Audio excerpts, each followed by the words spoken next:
Right now we're at the Swigart Museum, where that house is the Tucker prototype. Tucker #1, I believe it is, or is it 00? I'm not sure. But this is the Swigart Museum.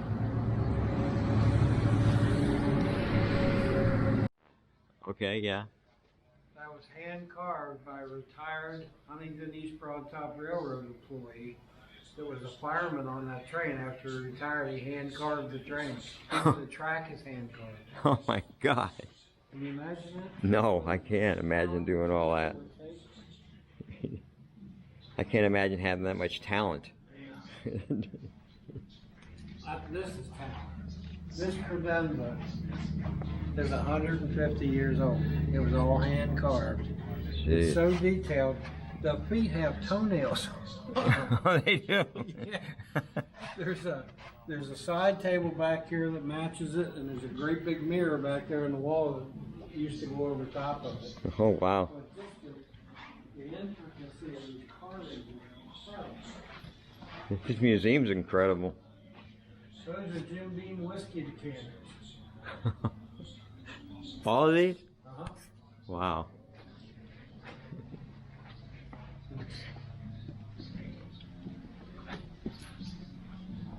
Wow, there's something everywhere. On top of the glass case there at the other end with the brass pipe. Mm-hmm. That's a musical instrument that they hook to the exhaust system and plays. Of a car? Uh-huh. The car exhaust musical instrument. Yep. I bet there's not too many of those I around. wouldn't think. Back to light. Oh, okay. This ran back and forth in the tunnels in Washington, D.C., ferrying congressmen Really? back and forth Wow. between the House and the Senate. Yeah. Wow. Electric. Oh, it's electric. 12 6-volt batteries. Jeez.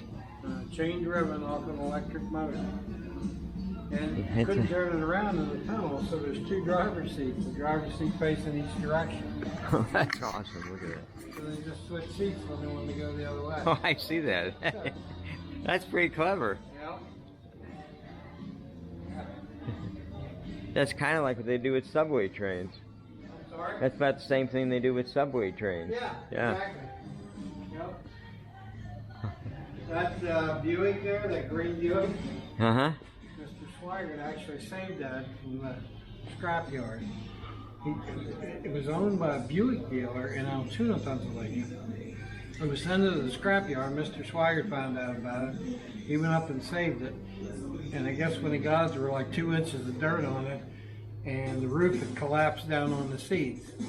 That's the original paint and Wow. the original leather upholstery. I guess that seat, when it collapsed, saved the seats. Or the roof, when it collapsed, saved the seats. But after you got it cleaned up, now there's new trim work, and the top is new. And even you see one every once in a while go through an auction, and one that's not very good condition, they usually bring pretty close to $2 million. Yeah. Yeah. So- Nowadays, that's the starting point. Mm-hmm. Yeah. I think they bought one of those for $500,000 or something like that, if I remember right. I don't remember what Yeah. the prototype was. Yeah. Yeah. That's the one that's worth. That's a hell of an Really investment. good money. Yeah. Yeah, that's what everybody wants. Mm-hmm. That is the one everybody wants. Yeah. That is so rare. It's amazing. I love that car. We just love seeing it. Sears and Roebuck car in the catalog. Isn't that amazing? Wow.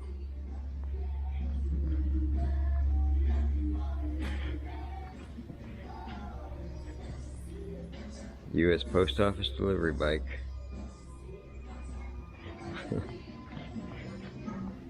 These people are nice here.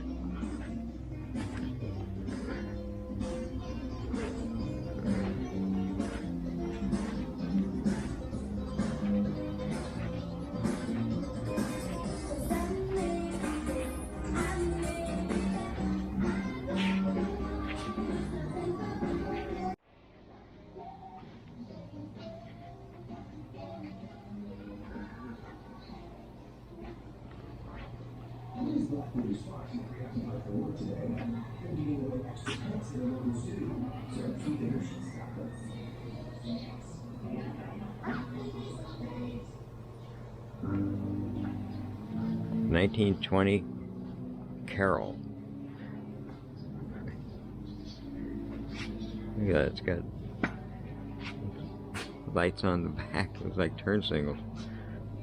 Everybody comes here to see the Tucker prototype.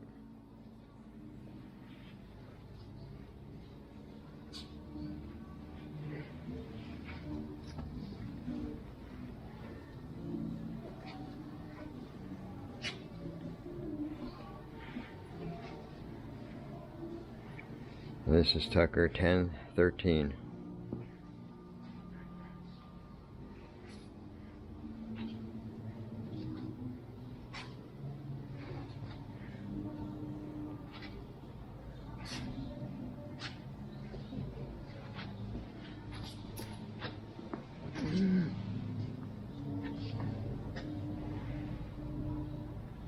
Some Tucker memorabilia. The trunk is in the front, of course. What a beautiful car. And here we have Herbie.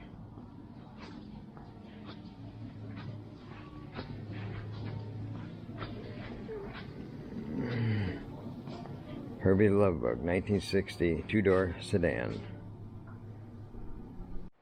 And here's a little info on it. Just pause and read.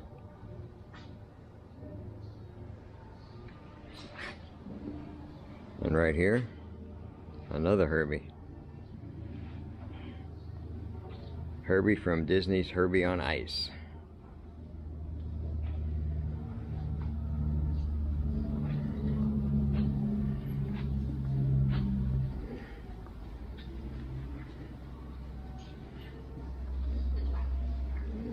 I think it was 5 weekends ago.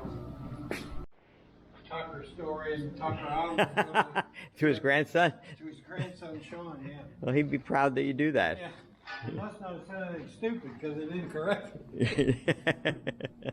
But yeah, I didn't know who he was, and he was standing there. What took me off is I was telling him about the Tucker radios. You know, that was one of the only options. And there's a Tucker radio there in the box. Yeah, and there really is a Tucker radio there. Mm-hmm. And I told him the story about the radio. People will order them. Is that Tucker luggage? It's not. No. Okay. It's just luggage. But I told him about the Tucker radio, and I didn't know who he was at the time. He said, "Yeah, I have 12 of them." I said, "You have 12 what?" He said, I have 12 Tucker radios. And you thought, bullshit. I even sat there and said, "No, you don't." He said, "No, I really do." And I've never seen Tucker luggage. I said, "Well, do you have any Tucker luggage?" He said, "Yeah, I got 3 sets." I said, "My goodness." So I kept on explaining the car to him. And this place is packed. I mean, there's like 200 people back here. And 2 of us working, so I'm running my tail off. I got over there someplace, and I thought to myself, this guy likes Tucker so much, he got all this Tucker stuff. I bet he'd like to meet John Tucker, Preston Tucker's grandson. So I came back over and said, "By the way, John Tucker is actually standing up there by the front door if you want to go talk to him." He said, "Yeah, that's my dad." He taught me a lot of stuff. He took a little thing from his great-grandfather, or grandfather.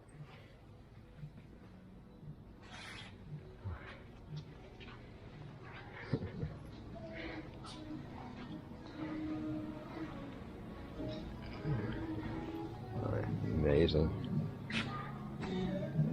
Excuse me. A Thunderbird, Corvair, and a DeLorean.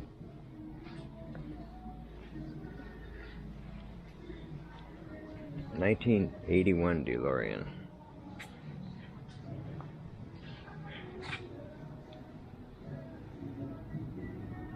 '14 Cadillac engine. There's stuff everywhere in this building. Apparently they made it, and the company executives came down to look at it and decided it was too small. They weren't going to make it. This was like the prototype, and it was too small. Yeah. Too small. Too small. And the only 12-cylinder one ever made. Only 12-cylinder ever made. Yes. Wow. This car was originally purchased by Jackie Coogan. You know who Jackie Coogan is? Oh, heck yeah. Yeah. Uncle Fester on the Yeah. Addams Family. And the Little original Rascals. Little Rascals, Yeah. yep. Oh, yeah. He bought it new. Somehow it got from him to a carpet manufacturer in Georgia. Wow. Can I walk he had through? a collection of Duesenbergs. Yeah, go ahead. Just watch your keys and Yeah, I will. walk with your stuff. Please. Wow, this car is beautiful. Anyhow, the carpet guy died in '96. In '97, this car, along with the other Duesenbergs in the collection, came up for auction. And Mr. Swigart knew about this car, and he loved one-of-a-kind cars. I mean, that was his thing. So he went to Georgia to get in on the bidding. And everybody's been back and forth. Finally got down to Mr. Swigart and one other guy, and the other guy threw up his hand. So obviously Mr. Swigart won the bid. But the interesting part about it was several months later, on the Late Show, Jay Leno said he got outbid by some old farmer from Pennsylvania on a Duesenberg. That's the car he was talking about. So the last guy standing was bidding for Leno. Caverns in Pennsylvania.